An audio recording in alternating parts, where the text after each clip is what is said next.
আজ কি কি রান্না করেছো? আজকে এই যে গরম গরম ভাত বেড়ে দিই প্রথমে, তারপর দেখাচ্ছি কি কি রান্না হয়েছে। ঠিক আছে, দিয়ে দাও।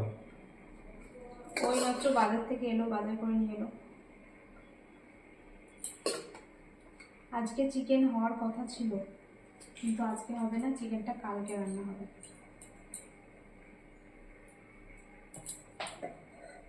তাই না?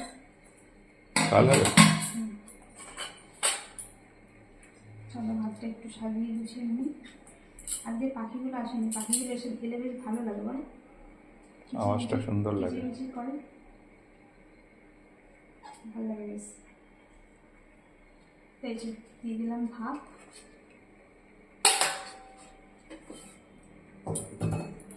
আর এই যে দেখো,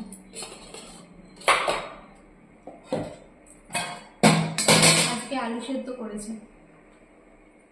ঠিক আছে, আলু সুন্দর। সেদ্ধ, আলু সেদ্ধ হয়েছে। আর এই দেখো, এটা এখানে তরকা রয়েছে, এটা রাত্রে মানে রাত্রে রুটির জন্য করে রেখেছি।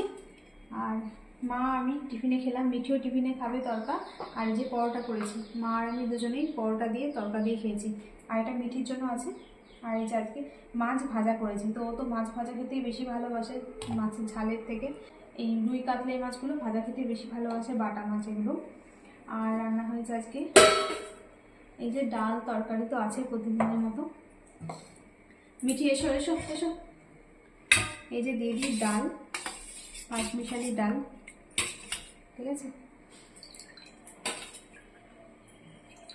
ডাল দিয়ে দিলাম।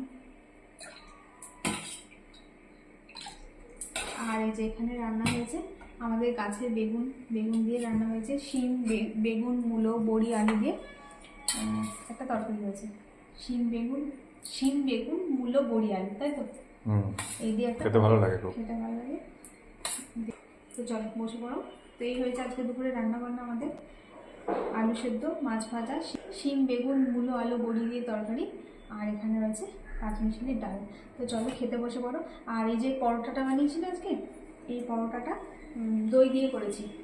দইয়ের মধ্যে লবণ চিনি আর একটু সাদা তেল দিয়ে মিশিয়ে নিয়ে তারপর আটা দিয়ে মেখে, একটু জলও দিয়েছিলাম, মেখে রেখে দিয়েছিলাম আধ ঘন্টা। তারপর এই সাদা তেল দিয়ে ভেজে নিয়েছি। আজকে আর বাটার দিয়ে ভাজিনি, বেশি করে করেছিলাম একটু আমাদের মতো। তো এই হয়েছে আজকে রান্না বান্না। তো চলো তুমি খেতে বসে পড়ো। তো চলুন বন্ধুরা, এখনও খাওয়া দাওয়া করে নিই, আবার দেখা হবে নতুন ভিডিওর সাথে। সবাই ভালো থাকবেন, এখন